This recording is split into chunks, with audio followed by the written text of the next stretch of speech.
Kita kembali sedikit di Melaka. Cuma sesuatu yang Melaka saya lihat, lapatan saya di Melaka, tak patut. Sesuatu yang tak patut sedang berlaku di Melaka. Saya tengok keadaannya macam ada berat sebelah. Saudara, macam ada yang tak kena di Melaka. Sebab apabila mula-mula Tan Sri Muhyiddin datang ke Melaka, naik helikopter, saudara. Helikopter itu apakah helikopter kerajaan ataupun helikopter biasa? Kalau helikopter kerajaan, kita nak bertanya pada Datuk Ismail Sabri, kenapa diizinkan penggunaan helikopter bukan jauh pun daripada Kuala Lumpur ke Melaka. Kemudian pelancaran gerak kerja Perikatan Nasional, okey, tak ada masalah pun. Yang dibuat kita tengok nampak apa ini, Tan Sri Muhyiddin ada pasal pelancaran gerakan Perikatan Nasional. Tak ada saman menyaman. Tak ada pun Kementerian Kesihatan memberi warning dan sebagainya. Begitu juga bila pelancaran oleh armada, tak ada masalah. Tak ada pun, ada juga yang tak pakai terpelitup, tak ada menjadikan penjarakan sosial, SOP tak dipatuhi sepenuhnya. Tak ada masalah. Tapi bila UMNO buat yang bukan diadakan di bumi Melaka, dia buat di luar Melaka, iaitu di Kuala Lumpur, pun kena kompas 10,000. Jadi orang melihat bahawa apakah ini kerajaan Yang Amat Berhormat Datuk Seri Ismail Sabri sebagai Perdana Menteri itu adalah boneka kepada Tan Sri Muhyiddin. Apakah ini? Begitu juga dengan bajet yang dibentangkan. Saudara, kemudian lihat saudara, pergerakan Datuk Seri Najib, saya bersimpati. Memanglah dia sebagai daya tarikan, mana dia pergi pun ramai orang masih lagi peminatinya. Tak lupa berjasa-jasa waktu beliau jadi Perdana Menteri. Masih lagi anak-anak muda, bosku sana, bosku di sini.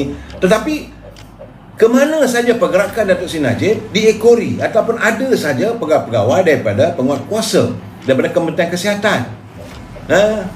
Jadi sampai saya tengok dalam culipan dalam Instagram mengatakan bahawa ikut SOP dah daftar ke belum.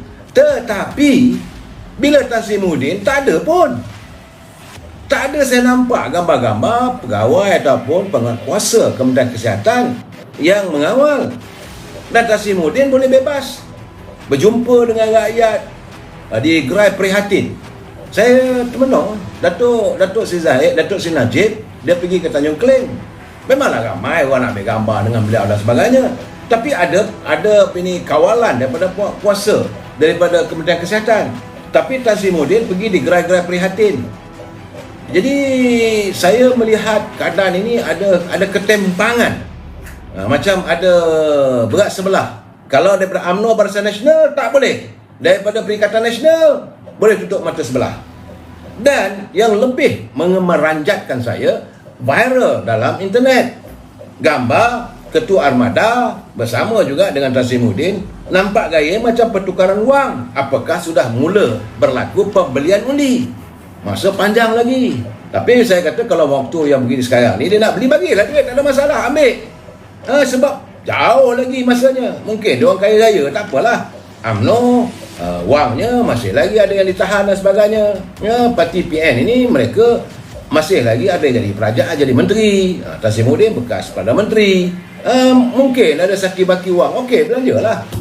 Rakyat di Melaka dia bagi ambil, tapi undi lambat lagi. Tapi bagi saya, apakah tidak ada pemantauan? Ini perlu ada pemantauan yang sedang berlaku di Melaka sekarang. Jadi saya tengok Ketua Armada memang jagon, dah boleh seolah melabur duit.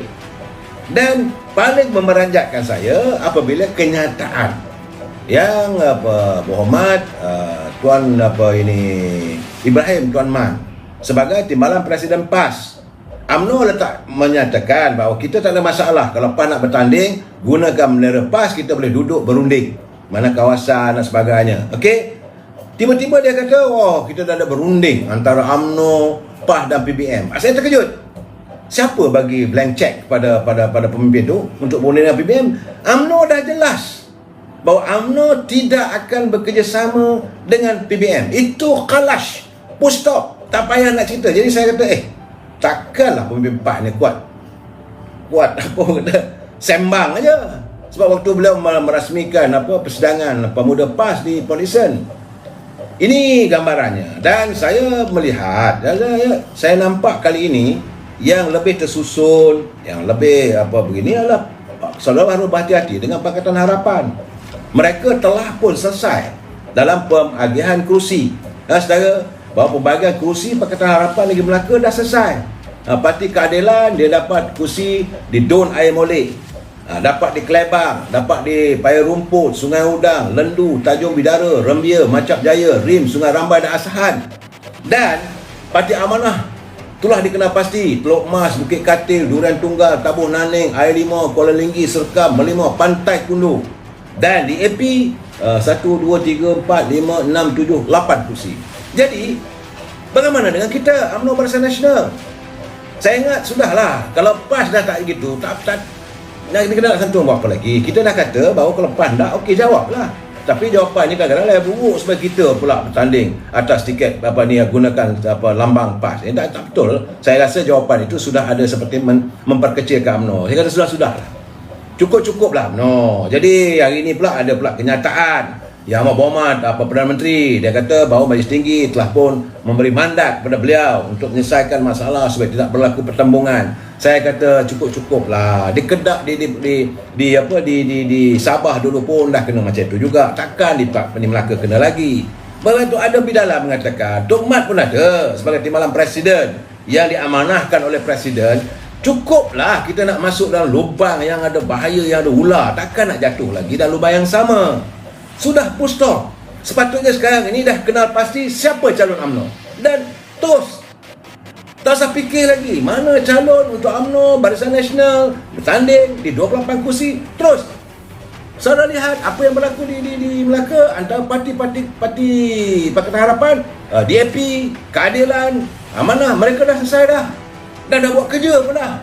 Kita masih terkekal lagi dalam 1000 tanda tanya. Masih lagi mencongak bahawa siapa yang akan bertanding, parti mana akan bertanding di Kelebang, siapa nak bertanding Paya Rumput. Masih lagi tercari-cari. Saya ingat ini tak betul. Tok Mat, anda telah pun dimandatkan oleh Presiden. Sepatutnya dah buat keputusan dah. Sebab saya nampak di Melaka ni, parti Pakatan Harapan mereka dah kenal pasti pun calonnya. Dan kita masih lagi tertanya-tanya. Jadi kalau buat last minute, jika ada berlaku sabotaj, jika ada berlaku tak puas hati nanti, susah untuk kita counter balik. Jadi saya amat mengharapkan agar pimpinan UMNO jelaskan sama ada buruk atau baik pun ini calonnya. Masa mudah jentera nak bergerak. Sekarang ni jentera nak bergerak pun dengan 1000 tanda tanya. Sudahlah kita dikawal sebegitu rapi. Dan saya rasa apa yang dilakukan oleh Kementerian Kesihatan seolah-olah mengejar mana ada pengambil-pengambil UMNO di situlah. Dato' Sri Najib datang aja penuh, ada datang. Tapi kita tengok di gerai-gerai yang Tan Sri Muhyiddin ada dengan jagoan semua tak ada pula kita nampak. Jadi ini keadaannya saudara, saya rasa adalah Dato' Yang Muhammad Datuk Seri Ismail Sabri kena tegur. You are the Prime Minister, you naik Presiden UMNO. Ini kena bercakap terus terang, kena berani. Jangan akhirnya warga UMNO merasakan anda sudah menjadi Perdana Menteri yang boneka kepada Tan Sri Muhyiddin. Ini akan menimbulkan persepsi yang tidak baik kepada parti dan kepada diri saudara sebagai Perdana Menteri. Kita akan menghadapi musim pemilihan parti yang akan datang. Saya cakap terus terang, warga UMNO peringkat bawah sekarang ni kalau sebut nama Khairy Jamaluddin hilang. Tak payah. Adalah saya bertanya 3-4 orang, saya kata macam mana? Tak payah sebut nama itu. Tidak ada dalam vocabulary UMNO orang macam Khairy Jamaluddin. Biarlah dia nak masuk PBM pun, biarlah. UMNO macam itu sikapnya. Kalau dah marah dia berpatah arang. Dia tak mau bergerak rotan, tak mau dah. Jadi Muhammad Ismail Sabri harus memikirkan. Saya lihat contohnya macam di Pekalan Batu. Okey, dengan 21,782 pengundi, ya. Mereka sudah pun menetapkan bahawa DAP akan bertanding di situ. Calon yang lepas memang daripada DAP, Nur Hizam. Kerana di situ ada 28% daripada 21,782 pengundi. Undi Melayu cuma ada 65%. Jadi mereka dah kena pasti. Macam di Aikro, kawasan ini kawasan DAP dan telah pun diberi untuk calon DAP. Kerana di situ undi Melayu cuma ada 40%. Dia dah jelaskan, dia punya gerak kerja dah berjalan. Di Bukit Katil, undi Melayu ada 64%, tapi kerana di situ ada 30% undi bukan Melayu. Jadi di situ 34%. Jadi calon yang diturunkan oleh Pakatan Harapan daripada Parti Amanah. Jadi saudara, mereka yang berada di Bukit Katil, kita tak tahu lagi siapa ni nak bertanding ni. Dia orang dah jelas dah.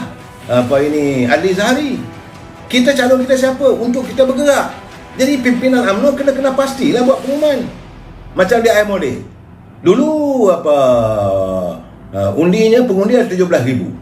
Saudara, UMNO menang kawasan itu. Tetapi jangan lupa 87% dan mereka sudah meletakkan calon daripada PKR. Berhati-hati. Mana kawasan yang ada kekuatan Melayu lebih, letak PKR. Ada yang pengundi bukan Melayu lebih sikit daripada 20%, mereka meletakkan amanah. Kalau 30% ke atas tu DAP. Mereka sudah kena pasti. Kita macam mana? Jadi saya mengharapkan Datuk Rauf, Yang Amat Berhormat, Datuk Mak Hassan. Saya rasa sekarang ni dah lebih tinggi, selesaikan segera. Dan tak boleh tangan lengah lagi. Kita berapa hari je lagi. Kenapa sih? Jangan last minute. Sesuatu kita buat last minute, maka tentulah kesannya lebih buruk pada parti kita. Jadi malam besok saya akan ulas tentang kedudukan kursi-kursinya. Kita jumpa lagi malam besok. Wabillahi taufiq wal hidayah. Assalamualaikum warahmatullahi wabarakatuh. Dan jangan